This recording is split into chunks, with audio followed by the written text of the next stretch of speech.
মায়ের হায়াত বৃদ্ধির জন্য সন্তানরা একটি দোয়া পড়বেন। এই একটি দোয়া যদি সন্তানরা পড়তে পারে, আল্লাহ পাক রব্বুল আলামিন মায়ের হায়াতের ভিতরে বরকত দান করবেন। মনে রাখবেন, মা হচ্ছে এমন একটা জিনিস, এই মা যদি দুনিয়া থেকে বিদায় নেয় তাহলে বুঝবেন মা দুনিয়া থেকে বিদায় নেওয়াটা কতটা কষ্টের হতে পারে। আমরা অনেকে দাঁত থাকতে দাঁতের মর্ম বুঝি না, অনেকে এমন আছে মা থাকতে মায়ের মর্ম বুঝি না। মনে রাখবেন, দুনিয়াতে নিঃস্বার্থভাবে মা একমাত্র তার সন্তানকে ভালোবাসে। আপনাকে আপনার মা ছাড়া কেউ নিঃস্বার্থভাবে ভালোবাসে না।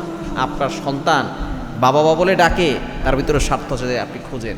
এজন্য অবশ্যই মাকে কখনো কষ্ট দিবেন না, কেননা একজন মানুষ সর্বোচ্চ 45 ইউনিট ব্যথা সহ্য করতে পারে, কিন্তু মা যখন সন্তানকে প্রসব করায় তখন 45 ইউনিট নয়, তখন 57 ইউনিট ব্যথা সে সহ্য করে সন্তানকে প্রসব করে।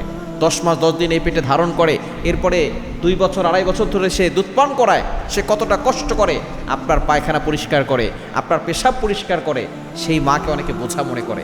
এই মাকে বোঝা মনে করবেন না। এই মায়ের জন্য আপনি বেশি বেশি করে দোয়া করবেন, কেননা মা বাবার দোয়া সন্তানকে সফলতার চূড়ায় উঠিয়ে দেয়, আবার মা বাবার বদদোয়া সন্তানকে একেবারে নিচে নামিয়ে দেয়। এজন্য জীবনে সফলতা অর্জন করতে হলে মায়ের জন্য এই দোয়াটা বেশি বেশি করবেন।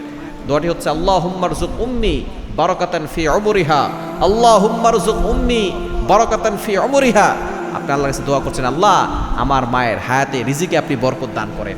আপনি এই দোয়াটা বেশি বেশি করবেন, আল্লাহ তাআলা আপনার মায়ের হায়াতকে বৃদ্ধি করে দিবেন।